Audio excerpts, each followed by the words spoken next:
मज़मून physics class ॾहों बाब 11 सबक़ 5 आवाज़ जी रफ़्तार ते असर विझंदड़ जुज़ा factors that affect the speed of sound.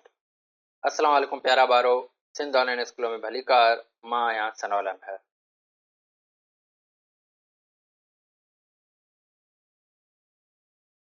हिन वीडियो में जेको असां अॼु टॉपिक पढ़ंदासीं उहो आहे आवाज़ जी रफ़्तार ते असर विझंदड़ जुज़ा यानी factors that affect the speed of sound.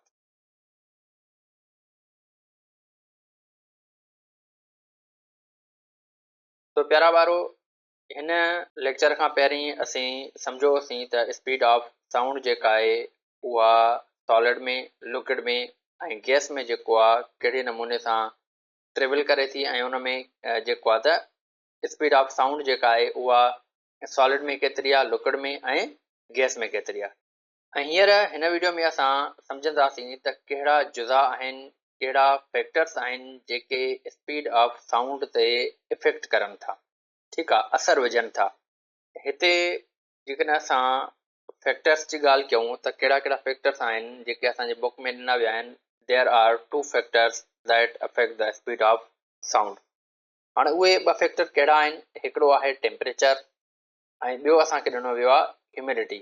हाणे ह्यूमिडिटी कंहिंखे था चऊं असां, उहो चवंदा आहियूं असां वरी घिम खे। ऐं टेम्परेचर जी तव्हांखे ख़बर आहे त टेम्परेचर आहे गर्मीपद। पहिरियों असीं टेम्परेचर खे सम्झंदासीं त टेम्परेचर कहिड़े नमूने सां इफेक्ट करे थो स्पीड ऑफ साउंड ते, ऐं उन खां बाद में वरी असां ह्यूमिडिटी जी ॻाल्हि कंदासीं। अगरि जेकॾहिं असां प्यारा ॿारो टेम्परेचर जी ॻाल्हि कयूं त साउंड जेको आहे उहो हिकु क़िस्म जी एनर्जी आहे ऐं उन एनर्जीअ खे ट्रेवल करण जे लाइ जेको आहे कंहिं न कंहिं मीडियम जी ज़रूरत पवे थी। याने विदाउट मीडियम जेको आहे साउंड ट्रेवल ई नथो करे सघे। पोइ उन जे लाइ उनखे एयर बि एज़ अ मीडियम यूज़ करे सघिजे थो, या लिक्विड बि यूज़ करे सघिजे थो, या सॉलिड बि यूज़ करे सघिजे थो। ठीकु आहे। हाणे प्यारा ॿारो, हिन इफेक्ट्स में जेको असां मीडियम खणंदासीं उहो खणंदासीं एयर। ठीकु आहे। त हाणे हिते जेको असां मीडियम खयोंसीं उहो कहिड़ो खयों आहे? उहो एयर खयों आहे। अगरि जेकॾहिं असां एयर जी ॻाल्हि कयूं प्यारा ॿारो, त एयर छा हूंदी आहे? एयर आहे मिक्सचर ऑफ गैसिस, जंहिंमें मेजॉरिटी में यानी ज़्यादा गैसियूं जेके हूंदियूं आहिनि उहे हूंदियूं आहिनि, हिकिड़ी ऑक्सीजन हूंदी आहे, ॿी हुन में नाइट्रोजन हूंदी आहे। हाणे असां अचूं था त जेकॾहिं असां एयर खे टेम्परेचर ॾियूं, हाणे टेम्परेचर जेकॾहिं ॾींदासीं प्यारा ॿारो, त छा थींदो त इन जेका एयर जा जेके मालिक्यूल्स आहिनि उन में काइनेटिक एनर्जी जेको आहे वधी वेंदी। हाणे जॾहिं असां टेम्परेचर इंक्रीज़ कंदासीं त छा थींदो? उन एयर जा जेके मालिक्यूल जी जेका काइनेटिक एनर्जी आहे उहा इंक्रीज़ थींदी। जॾहिं मालिक्यूल जी जेका एनर्जी आहे उहा इंक्रीज़ थींदी त छा थींदो त मालिक्यूल जे अंदरि जेको मोशन आहे उहो वधी वेंदो। हाणे जेतिरी असां एनर्जी ॾींदासीं ॿाहिरीं, यानी जेतिरो असां टेम्परेचर ॾींदासीं ओतिरो उन मालिक्यूल जो जेको मोशन आहे, उन मालिक्यूल जी जेका वाइब्रेशन्स आहे उहा वधंदी। जेतिरी मालिक्यूल जी वाइब्रेशन वधंदी ओतिरी काइनेटिक एनर्जी वधंदी। त हिते असांखे हिकिड़ी रिलेशन जी इहा ख़बर पइजी वई त टेम्परेचर जो जेको डायरेक्ट तालुक़ु आहे उहो आहे काइनेटिक एनर्जीअ सां। यानी जेतिरो टेम्परेचर असां वधाईंदासीं कंहिं बि शइ जो, ओतिरी उन शइ में जेको आहे काइनेटिक एनर्जी इंक्रीज़ थींदी। ठीकु आहे। त हाणे इन पॉइंट खे असां हिन तरीक़े सां बि लिखी सघूं था त molecules of the medium at higher temperature have more energy. यानी जंहिं बि मीडियम जे मालिक्यूल्स खे असां एनर्जी वधीक ॾींदासीं, यानी टेम्परेचर वधीक ॾींदासीं, त उन मालिक्यूल्स में जेका एनर्जी आहे उहा बि वधी वेंदी। हाणे जॾहिं एनर्जी वधी वेंदी इन जो मतिलबु छा थियो? त काइनेटिक एनर्जी बि वधी वेंदी। ठीकु आहे। त असां हिन रिलेशन खे जेको आहे हिते सम्झोसीं। ठीकु आहे। हाणे उन खां बाद में प्यारा ॿारो जेको आहे त जेकॾहिं असांजी काइनेटिक एनर्जी कंहिं बि मीडियम में वधे थी त उते साउंड जेको ट्रेवल कंदो उहो बि फास्टर कंदो। यानी इन जो मतिलबु आहे त जेतिरी वाइब्रेशन वधीक हूंदी मालिक्यूल जी, ओतिरो साउंड जी जेका स्पीड हूंदी उहा बि वधी वेंदी। यानी असां ईअं चई सघूं था त टेम्परेचर वधाइण सां जेको आहे त काइनेटिक एनर्जी वधंदी, ऐं काइनेटिक एनर्जी वधण सां साउंड जी जेका स्पीड आहे उहा वधंदी। या असां खणी डायरेक्ट रिलेशन ईअं बि जेको आहे त कढी सघूं था त टेम्परेचर वधाइण सां स्पीड ऑफ साउंड जेको आहे इंक्रीज़ थींदी। ठीकु आहे। त हाणे हिन मां असांखे इहा बि मालूम थियो त टेम्परेचर वधाइण सां स्पीड ऑफ साउंड इंक्रीज़ थींदी। उहा छाजे करे थींदी? छो त उन मीडियम जी यानी एयर जी जेका आहे त काइनेटिक एनर्जी वधंदी। हाणे काइनेटिक एनर्जी छो थी वधे? जॾहिं त असां टेम्परेचर ॾियूं था यानी एक्सटर्नल एनर्जी ॾियूं था मालिक्यूल खे, त मालिक्यूल जी जेका वाइब्रेशन्स आहिनि उहे वधी थियूं वञनि। ठीकु आहे, उन जे करे जेको आहे काइनेटिक एनर्जी वधे थी। त उन खां बाद में प्यारा ॿारो, हाणे जेकॾहिं असां मखसूस कंहिं टेम्परेचर जी ॻाल्हि कयूं त उन में जेको आहे एट रूम टेम्परेचर ते जेका साउंड जी स्पीड आहे उहा आहे 340 मीटर पर सेकेंड। हाणे हिते असां वारे किताब वारे जेको लिखियो आहे उहो लिखियो आहे 346। उहा हिते बेसिकली ग़लती आहे, छो त प्रीवियस लेक्चर में मां तव्हांखे टेबल जेको आहे ॾेखारी हुयमि, उन टेबल में जेको आहे 340 मीटर पर सेकेंड लिखियलु आहे। ठीकु आहे, त इहो तव्हां हिते जेको आहे त करेक्ट करे छॾिजोसि। उन खां बाद में जेकॾहिं असां एट ज़ीरो टेम्परेचर जी ॻाल्हि कयूं प्यारा ॿारो, त ज़ीरो टेम्परेचर ते जेका साउंड जी स्पीड आहे उहा थींदी वरी 331 मीटर पर सेकेंड। यानी रूम टेम्परेचर ते जेका साउंड जी स्पीड आहे उहा वधीक आहे ऐं ज़ीरो टेम्परेचर ते साउंड जी जेका स्पीड आहे उहा घटिजी वई। हाणे इन मां ई असांखे मालूम थी सघे थो त हिते टेम्परेचर वधीक आहे त स्पीड वधीक आहे, ऐं हिते जेकॾहिं ॾिसंदासीं त हिते टेम्परेचर घटि आहे त स्पीड बि साउंड जी घटि आहे। ऐं उन खां बाद में प्यारा ॿारो, हाणे जेका त स्पीड ऑफ साउंड असां जेको कहिड़े नमूने सां जेको आहे त मालूम करे सघूं था विथ रिस्पेक्ट टू टेम्परेचर, उन जे लाइ जेको आहे त असां वटि हिकु फार्मूलो ॾिनो वियो आहे। हाणे फार्मूलो आहे असां वटि V is equal to 331 multiply by 100 या square root temperature divide by 273 kelvin. हाणे हीउ जेको आहे त फार्मूलो आहे ऐं हिन फार्मूले जे तहत असां जेको आहे स्पीड ऑफ साउंड जेको आहे मालूम करे सघूं था कंहिं में एयर में। हाणे हीअ जेका टी आहे प्यारा ॿारो, इहो आहे असांखे टेम्परेचर जेको असांखे मिलियल हूंदो कंहिं बि न्यूमेरिकल में, मिसाल 25 डिग्री आहे, 30 डिग्री आहे, 50 डिग्री आहे या 100 डिग्री आहे। ठीकु आहे, ऐं उन खां बाद में ही 273 केल्विन जेको आहे उहो आहे असांजो एब्सोल्यूट टेम्परेचर। हाणे अगरि जेकॾहिं हिन जी रिलेशन जी असां ॻाल्हि कयूं प्यारा ॿारो, त रिलेशन में ही फार्मूलो जेको आहे कहिड़ी शइ खे शो थो करे? इहो शो थो करे the speed of sound in air is directly proportional to the square root of the absolute temperature। त यानी जेका स्पीड ऑफ साउंड आहे कंहिं में एयर में, ठीकु आहे, उहा डायरेक्टली प्रोपोर्शनल कंहिंजे आहे square root of absolute temperature जे। ठीकु आहे, हिन रिलेशन मां असां इहा शइ मालूम कईसीं त टेम्परेचर जेकॾहिं असां एयर जो इंक्रीज़ कंदासीं त स्पीड विल आल्सो इंक्रीज़। ठीकु आहे प्यारा ॿारो। त प्यारा ॿारो, असांजी बुक में हिकु ग्राफ बि ॾिनो वियो आहे ऐं उन ग्राफ खे बि असां जेको आहे थोरो सम्झूं था त उहो ग्राफ हिन तरीक़े सां आहे।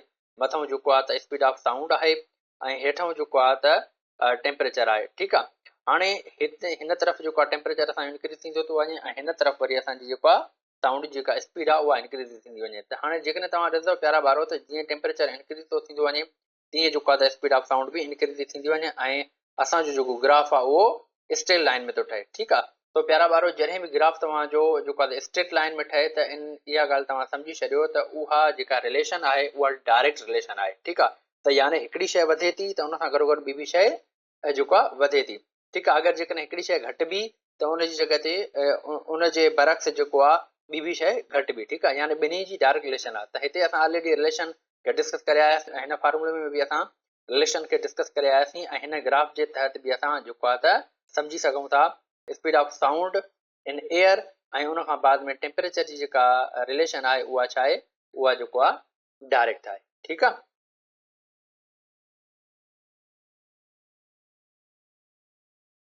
उन खां बाद में प्यारा ॿारो हींअर असीं हलूं था पंहिंजे सेकंड फैक्टर जी तरफ़ ऐं सेकंड जेको फैक्टर आहे उहो आहे असां वटि ह्यूमिडिटी यानी घिम। तो ही असांजा ॾिसो त एयर मालिक्यूल्स आहिनि। ठीकु आहे प्यारा ॿारो, हाणे छा थो थिए त एयर जा जेके मालिक्यूल्स आहिनि उहे असांजा जेको आहे त हेवी आहिनि बेसिकली। ठीकु आहे, हाणे छाजे करे हेवी आहिनि? छो त एयर में जेको आहे असां जीअं मां तव्हांखे पहिरीं स्लाइड में सम्झायमि त एयर में ज़्यादातर जेके गैसिस मौजूदु हूंदियूं आहिनि उहे हूंदियूं आहिनि नाइट्रोजन ऐं ऑक्सीजन। ठीकु आहे, हाणे छा थो थिए त वाटर वेपर्स जेकॾहिं अचनि था ऐं एयर सां मिलनि था, कॉन्टेक्ट में अचनि था, त छा था करनि? एयर जे मालिक्यूल्स खे रिप्लेस था करनि। या तॾहिं असां हिते जेको आहे स्टेटमेंट लिखीसीं त water vapours replaces the air molecules. ठीकु आहे, हाणे वाटर वेपर जेके आहिनि उहे छा था करनि? एयर मालिक्यूल्स खे रिप्लेस था करनि। ठीकु आहे, हाणे रिप्लेस कंहिंखे था करनि? उहे करनि था ऑक्सीजन ऐं नाइट्रोजन खे। ऑक्सीजन ऐं नाइट्रोजन खे जेकॾहिं रिप्लेस करनि था त पोइ छा थो थिए, बेसिकली डेंसिटी ऑफ एयर जेका आहे उहा रिड्यूस थी थी वञे। ठीकु आहे, यानी हुनजी हवा जी जेका घाटाई आहे उहा घटिजी थी वञे। ठीकु आहे, अक्सर ॿारनि जे ज़हन में इहा हूंदी आहे त जॾहिं पाणी जेको आहे हवा सां कॉन्टेक्ट करे थो त उते हुनजी डेंसिटी जेको आहे त वधी वञे नी, घटिजे छो थी। त हाणे इन शइ खे बि असां हिते थोरो सम्झूं था त बेसिकली जेको आहे डेंसिटी जेका एयर जी आहे उहा छाजे करे वाटर यानी ह्यूमिडिटी जॾहिं हुन में अची थी वञे त पोइ छो थी जेका त हुनजी डेंसिटी घटिजे। सो प्यारा वारो, इन जे लाइ असां हिकिड़ी शइ सम्झंदासीं। जीअं त असांखे ख़बर आहे त डेंसिटी जो जेको फॉर्मूलो आहे उहो आहे मास डिवाइड बाय वॉल्यूम। यानी जेकॾहिं मास वधीक हूंदो त डेंसिटी बि वधीक हूंदी। अगरि जेकॾहिं डेंसिटी वधीक आहे त यानी मास बि वधीक आहे। उन खां पोइ जेकॾहिं असां वॉल्यूम जी ॻाल्हि कंदासीं त वॉल्यूम सां डेंसिटीअ जी वरी जेका रिलेशन आहे उहा इनवर्स आहे। यानी वॉल्यूम घटि त डेंसिटी वधीक, या वॉल्यूम वधीक त डेंसिटी घटि थींदी। हाणे जेकॾहिं असां वाटर जे मालिकुलर मास जी ॻाल्हि कयूं त वाटर जो जेको मालिकुलर मास आहे उहा आहे 18। तो अहिड़े नमूने सां हाणे ऑक्सीजन जो जेको मास आहे उहो आहे 16 ऐं उन खां पोइ ॿ जेको हाइड्रोजन जा, इन करे ही 18 थी वियो। ऐं उन खां बाद में प्यारा ॿारो, जेकॾहिं असां मालिकुलर मास ऑक्सीजन जो ॾिसंदासीं त ऑक्सीजन जे हिकु एटम जो जेको मास आहे उहो आहे 16, त ॿिनि जो घणो थींदो 32। ऐं अहिड़े नमूने सां मालिकुलर मास ऑफ नाइट्रोजन जेकॾहिं असां ॾिसंदासीं त नाइट्रोजन जे मालिक्यूल जो जेको मास आहे उहो थींदो 28। ठीकु आहे, हाणे ॾिसूं त एयर में असां वटि ज़्यादातर कहिड़ियूं गैसिस मौजूदु आहिनि? हिकु ऑक्सीजन, ॿियो नाइट्रोजन। हाणे छा थो थिए त जेका ह्यूमिडिटी आहे उहा छा आहे? उहा बेसिकली वाटर आहे। ठीकु आहे, यानी वाटर वेपर्स हूंदा आहिनि ह्यूमिडिटी में। हाणे जॾहिं वाटर वेपर्स अची करे एयर सां कॉन्टेक्ट में अचनि था त पोइ छा थो थिए त असांजी ऑक्सीजन ऐं नाइट्रोजन जेको आहे त छा थियूं थियनि, उहे निकिरी थी वञनि। ठीकु आहे, हाणे ॾिसो त मालिकुलर मास ऑफ वाटर जेको आहे उहो आहे जेको आहे 18 ऐं उन खां पोइ ऑक्सीजन जो आहे 32 ऐं नाइट्रोजन जा 28। यानी ही अची थो वञे थोरे वारो, थोरे मालिकुलर मास वारो जेको मालिक्यूल आहे उहो इन थो थिए, ऐं जंहिंजो मालिकुलर मास ज़्यादा आहे उहे छा था थियनि, उहे निकिरी था वञनि। त हाणे छा थियो त कैलकुलेशन इहा बि थी वञे त जेका डेंसिटी आहे एयर जी उहा छा थींदी, उहा डिक्रीज़ थींदी। कंहिंजे करे थी डिक्रीज़ थिए? ह्यूमिडिटी जे करे। ठीकु आहे, ऐं ह्यूमिडिटी जे करे छो थी डिक्रीज़ थिए? छो त मालिकुलर जेको मास आहे वाटर जो उहो घटि आहे ऐं ऑक्सीजन या नाइट्रोजन जो जेको मालिकुलर मास आहे उहो जेको आहे वधीक आहे। ठीकु आहे, त हाणे हिन ॿिन्ही जा जेके मासिस आहिनि उहे वधीक आहिनि ऐं वाटर जो जेको मालिकुलर मास आहे उहो घटि आहे। हाणे ही इन थो थिए ऐं हू जेके आहिनि त आउट था थी वञनि। इन जे करे जेको आहे छा थो थिए, एयर जी जेका डेंसिटी आहे उहा घटिजी थी वञे। ठीकु आहे, हाणे अगरि जेकॾहिं असां हिन रिलेशन खे ॾिसूं प्यारा ॿारो, त हीअ रिलेशन हिन तरीक़े सां जेका ज़ाहिर कई वई आहे त velocity of sound is inversely proportion to the square root of density of air. त इन मां असांखे इहा शइ मालूम थी सघी त ह्यूमिडिटी इंक्रीज़ जेकॾहिं कंदासीं असां, ठीकु आहे, त छा थींदो? डेंसिटी ऑफ एयर जेका आहे उहा डिक्रीज़ थींदी। ठीकु आहे, डेंसिटी ऑफ एयर जेको आहे उहा डिक्रीज़ थींदी त साउंड जेको आहे उहो ट्रेवल छा कंदो? फास्टर कंदो। ठीकु आहे, तो तव्हांजे तो प्यारा वारो, तव्हांजे ज़हन में इहा बि ॻाल्हि थी सघे थी त सर ह्यूमिडिटी, इहा त ख़बर पइजी वई त ह्यूमिडिटी जे करे जेको आहे डेंसिटी साउंड जी उन एयर जी जेका आहे उहा घटिजे थी। हाणे डेंसिटी जॾहिं घटिबी त यानी मालिक्यूल जेको आहे त माना छा थींदी आहे, उहे उन्हनि जे विच में स्पेसिस वधी वेंदियूं। ठीकु आहे, हाणे जॾहिं मालिक्यूल जे विच में स्पेसिस वधी वेंदियूं त साउंड खे ट्रेवल करण जे लाइ बि जेको आहे त माना टाइम वधीक लॻे, यानी उते जेको आहे त साउंड घटि ट्रेवल करे न, माना यानी उनजी स्पीड उते जेको आहे घटिजी वञे। पर हिते तव्हां ॿुधायो था त साउंड जी जेका स्पीड आहे उहा जेको आहे त डेंसिटी घटि हुजण जे करे इनक्रीज़ थी वञे। ठीकु आहे, इहो त हिकिड़े क़िस्म जो लॉजिक नथो ठहे। तो प्यारा वारो, टेंशन जी काई ॻाल्हि कान्हे का, इन जे बिहाइंड साइंटिफिक हिकिड़ो रीज़न आहे। हाणे साइंटिफिक रीज़न इहो आहे, चवे थो the greater the elasticity and the lower the density. ठीकु आहे, हाणे जॾहिं डेंसिटी कंहिं बि शइ जी घटिजी वेंदी त उते छा थींदी? उते उन मालिक्यूल जे विच में जेका इलास्टिसिटी आहे उहा वधी वेंदी। ठीकु आहे, हाणे जॾहिं इलास्टिसिटी वधी वेंदी त faster sound travel in medium, त उन मीडियम में छा कंदो? साउंड जेको आहे वधीक फास्ट ट्रेवल कंदो। ठीकु आहे, यानी उन मीडियम में जेको साउंड आहे उहो फास्ट ट्रेवल कंदो। यानी हाणे इन मां इहा ॻाल्हि साबित थी, डेंसिटी घटि हुजण जे करे छा थो थिए उन एयर मालिक्यूल जे अंदरि जेका आहे इलास्टिसिटी वधी थी वञे। ठीकु आहे, हाणे जॾहिं इलास्टिसिटी वधी थी वञे त उते जेको साउंड आहे उहो फास्टर ट्रेवल करे थो। तो ही हुयो जेको आहे अॼु जो असांजो लेक्चर, जंहिंमें असां जेको आहे त सम्झोसीं त टेम्परेचर ऐं ह्यूमिडिटी जेका आहे उहा कहिड़े नमूने सां असांजी स्पीड ऑफ साउंड ते जेको आहे त अफेक्ट करे थी, ऐं उन्हनि ॿिन्ही खे जेको आहे त असां सम्झोसीं। तो हिन लेक्चर खे हिते असां पूरो था कयूं। सो इनशाला नेक्स्ट लेक्चर में वरी असां नए टॉपिक सां गॾु मिलंदासीं। तेसिताईं अल्लाह हाफ़िज़।